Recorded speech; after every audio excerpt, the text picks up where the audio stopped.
Ramai kritik Jokowi atas kebijakan baru ekspor pasir laut. Presiden Joko Widodo mengeluarkan peraturan pemerintah PP Nomor 26 Tahun 2023 tentang pengelolaan hasil sedimentasi laut.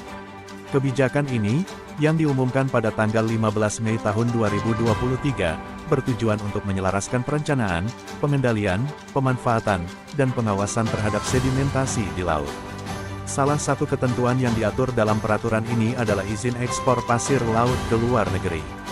Hal ini tertulis dalam pasal 9 ayat bab 4 butir 2, yang menyebutkan bahwa pasir laut dapat digunakan untuk reklamasi di dalam negeri, pembangunan infrastruktur pemerintah, pembangunan prasarana oleh pelaku usaha, dan untuk diekspor.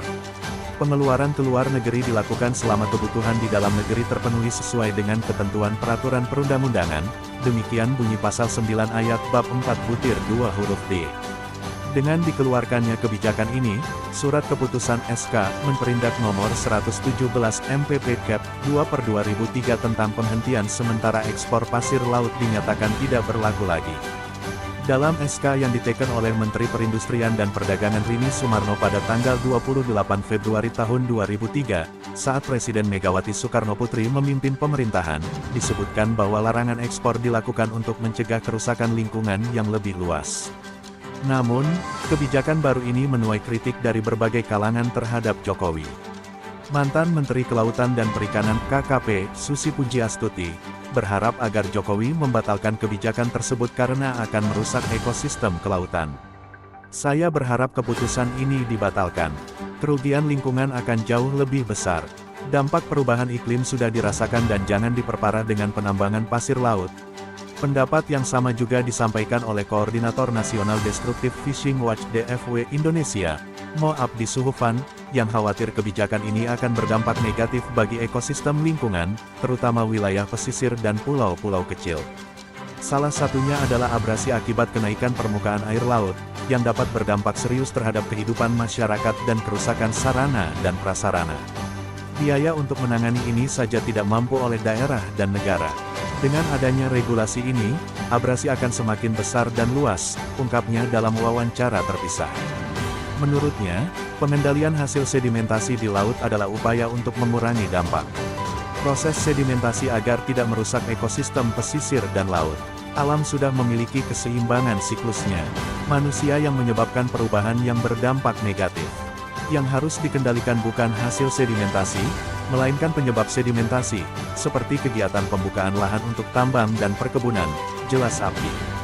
Sementara itu, Direktur Center of Energy and Resources Indonesia Cherry, Yusri Usman, menambahkan bahwa dengan dibukanya kembali ekspor pasir laut, lingkungan akan mengalami kerusakan yang lebih parah. Pulau-pulau kecil, terutama di sekitar wilayah terluar Indonesia, akan tenggelam sebagai akibat penambangan pasir.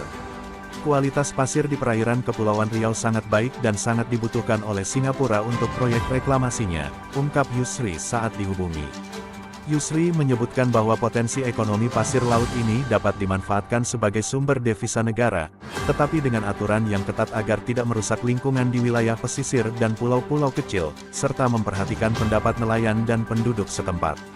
Menurut Yusri, pengambilan pasir harus mempertimbangkan pendalaman alur dan harus ditetapkan dalam wilayah izin usaha pertambangan (WIUP), zonasi pasir laut, izin usaha pertambangan (IUP), dan operasi produksi hanya boleh dilakukan di dalam WIUP tersebut. Selain itu, mekanisme bisnis dengan pemerintah Singapura harus satu pintu, agar tidak terjadi penurunan harga yang merugikan para penambang kita dan pendapatan negara bukan pajak PNBP, tambah Yusri.